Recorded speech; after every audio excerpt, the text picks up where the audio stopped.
اور آج انشاءاللہ سورۃ زلزال لیتے ہیں۔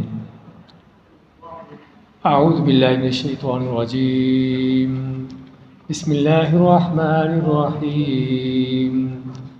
اذا زلزلت الارض زلزالها واخرجت الارض اثقالها وقال الانسان ما لها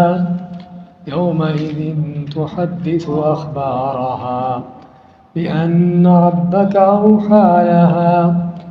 يومئذ يصدر الناس أشتاتا ليروا أعمالهم فمن يعمل مثقال ذرة خيرا يره ومن يعمل مثقال ذرة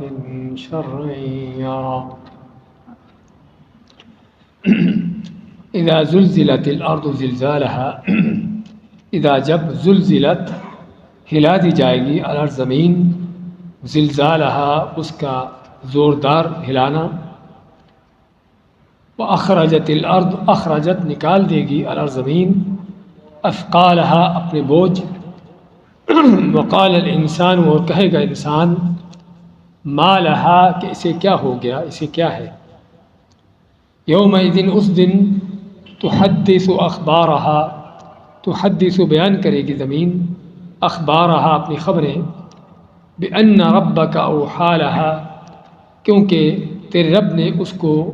اوحی لها حکم دیا ہے، یومئذ اس دن،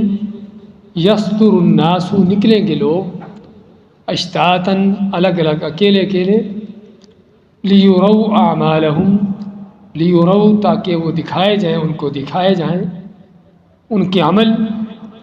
فمن يعمل مثقال ذرة خيرا يره پس جس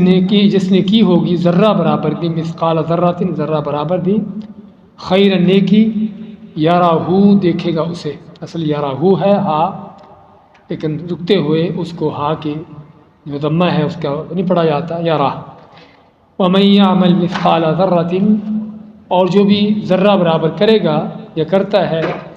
شرًا کو برائی، یراہ تو دیکھے گا اس کو بھی۔ یہ سورۃ زلزال ہے کہ جس کے مکی اور مدنی ہونے میں علماء کے اختلاف ہے، اور آپ کے ہاں قرآن میں مصاحف میں اس کو مدنی لکھا ہوا ہے، لیکن بعض علماء نے اس کو مکی کہا ہے کیونکہ اس کا موضوع بھی جس طرح ہم دیکھ رہے ہیں کہ قیامت کے حوالے سے ہے، جو کہ عموماً مکی صورتوں کے موضوعات ہوتے ہیں، کیونکہ مکہ میں وہ لوگ تھے کہ جو قیامت کے منکر تھے، تو ان کو قیامت کے حوالے سے ذکر کیا جاتا تاکہ ان کا قیامت پر ایمان قائم ہو۔